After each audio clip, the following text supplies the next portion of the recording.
aku lagi ada di Kampung Sambi Arum, tepatnya di RT 05 RW 06. Dan di sini itu adalah kampung yang sudah menerapkan pengelolaan sampah. Gimana sih kira-kira warganya untuk memilah sampah dan juga gimana sih lingkungan yang ada di sini? Ikutin aku terus ya.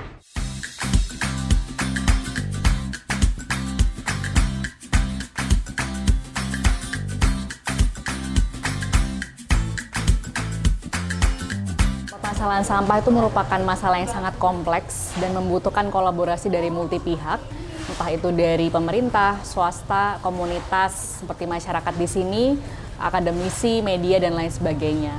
Nah, Danone mau masuk sebagai perwakilan dari swasta untuk bisa berkontribusi di permasalahan sampah dan juga perubahan iklim di Indonesia. Nah, kami melihat Kampung Sambi Kerep ini merupakan daerah yang potensial dan memiliki banyak sekali minat yang datang dari local heroes, dan kami merasa kader-kader di sini merupakan kandidat yang sangat baik untuk menjadi local champion yang bisa menjadi teladan bagi kampung-kampung lainnya di Surabaya.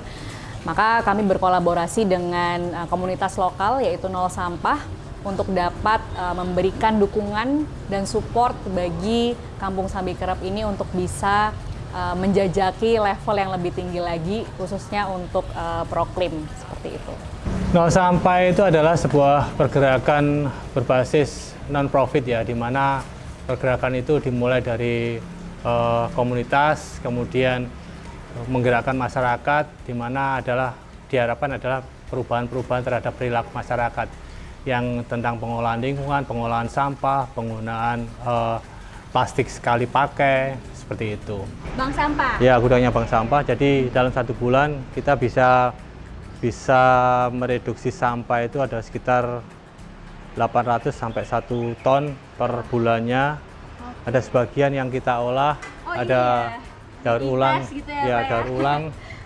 Tapi memang sebagian kecil karena ini adalah sifatnya adalah menunda untuk menjadi sampah. Menunda masuk ke TPA sampah. Iya.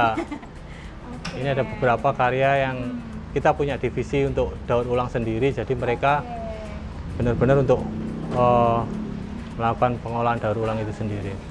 Ini juga dapat bantuan dari Nol Sampah juga, ada PAH, panen air hujan. Apa tuh Pak, panen air hujan? Panen air hujan adalah konservasi air, di mana air biasanya masuk ke dalam got untuk dibuang gitu aja. Kemudian ini ditampung untuk digunakan kembali untuk siram-siram, kemudian banyak yang bisa dilakukan untuk itu.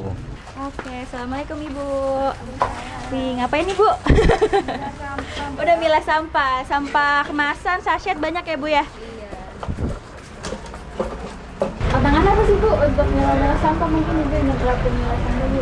Maksudnya yang kan di rumah juga pilah sampah kan, organik sendiri, anorganik sendiri, kan tantangannya nggak Bu? Tantangannya tuh biasa ya, kalau kita ada bau-bau gitu kan emang ya ngaruhnya di situ juga sih. Cuman kalau kita harus nggak apa-apa lah, terus memangnya ada duit ya, kan tuh beli duit lah, nggak apa-apa gitu. Jadi kendalanya sebenarnya kalau ngumpulin yang kering-kering kayak gini kita gampang, cuman kita yang kayak basah gitu tuh yang organik ya. Jadi kalau dari pasar, kresek atau apa, biasanya kalau bekas tahu atau ikan, kita kan harus nyuci dulu lah. Mungkin kendalanya kita ribet itu. Kebanyakan langsung masuk sampah aja, karena untuk mencucinya itu tadi kan. Tapi kalau kita nggak usah, nggak apa-apa, lumayan. Jadi kendalanya mungkin dari bau. Tapi kalau kita ngumpulin, tapi kalau udah dipilah dari sedikit-sedikit nggak akan terasa. Daripada yang numpuk banyak, terus kita baru milah, itu baru terasa capek ya ternyata gitu. Tapi kalau dari rumah ada botol sedikit, dikupasin buat tutupnya sendiriin gitu, gampang. Jadi emang harus gesit dan rajin. Iya, betul. Oke, terima kasih Bu. Kalau dampak baiknya gini sih, secara habit dari masyarakat sudah mulai terbiasa dan sudah terbentuk. Dari beberapa orang atau nasabah itu sudah mulai, istilahnya gini, kalau mereka istilahnya lihat sampah itu ya yang di jalan atau di mana, dia sudah mulai mengambil, memungut, dan ya istilahnya kalau mau di tempat sampah atau mau dibawa pulang untuk diakumulasikan ke sampahnya dia, seperti itu. Kemudian dari lingkungan sendiri yang pasti memang volume sampah secara yang anorganiknya menjadi lebih banyak berkurang. Jadi kita juga ada sedekah sampah nih. Sedekah sampah ini ada bagi sedekah sampah nih ya, di Pak, sini ya? kan ada bidan nih, ada orang dari luar. Jadi pada saat orang dari luar ini dia punya sampah atau makanan dan sebagainya, dia bisa taruh di sini. Nantinya ini kita pilah, kita olah sama pengurusnya bank sampah.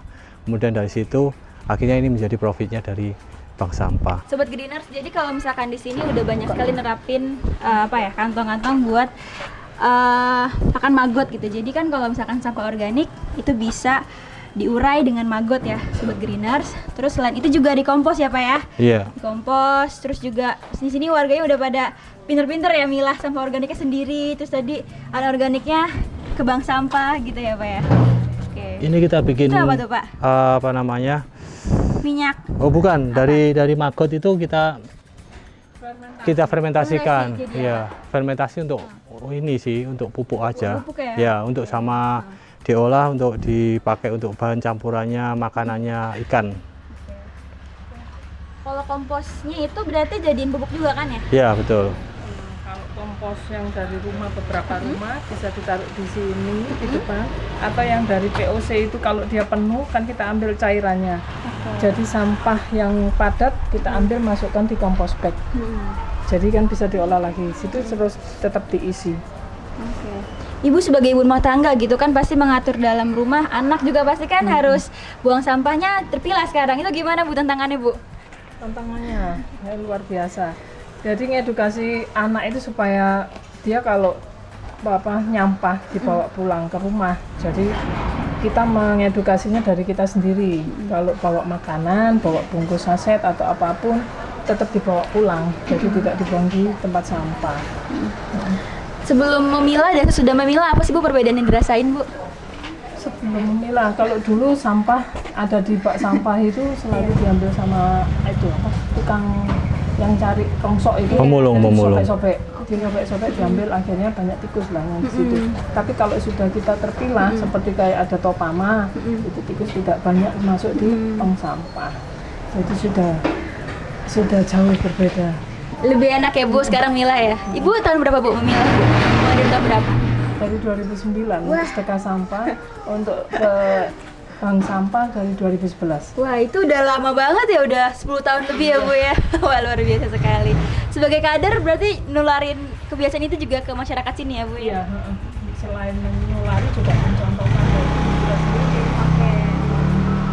Kalau misalkan pendekatannya berarti di PKK, pengajian gitu juga dilakuin nggak Bu ya? Semua, kalau pendekatan semua kegiatan yang ada di kampung, terutama di RT 5 dulu kita pendekatannya. Terus untuk ke sosialisasi ke RW bisa dari PKK atau kegiatan seperti KSH, kita ngedukasi juga di kadernya. Oke. Sama. Oke, mungkin terakhir Bu buat teman-teman di sini semuanya dari Ibu sendiri mau kasih pesan apa Bu buat mereka semua yang belum milah sampah nih? Ajakannya gimana Bu? Sampahmu tanggung jawabmu. Sama ya Bapak tadi. Jadi memang dari diri kita sendiri kita yang harus mulai membiasakan untuk memilah sampah seminimal mungkin kita tidak nyampah. Karena enak ya milah sampah ya Bu, jadi Iya, bersih ya. Bersih, lebih nyaman. Harapannya adalah kampung-kampung seperti ini bisa menjadi local champion kebanggaan Surabaya dan bisa menularkan semangatnya untuk kampung-kampung lain yang ada di Surabaya atau bahkan kota-kota lain di Indonesia. Karena sekecil apapun itu, lama-lama kita berharap itu menjadi impact yang positif dan bisa memberikan dampak terhadap pengelolaan sampah di Indonesia untuk menjadi lebih baik lagi.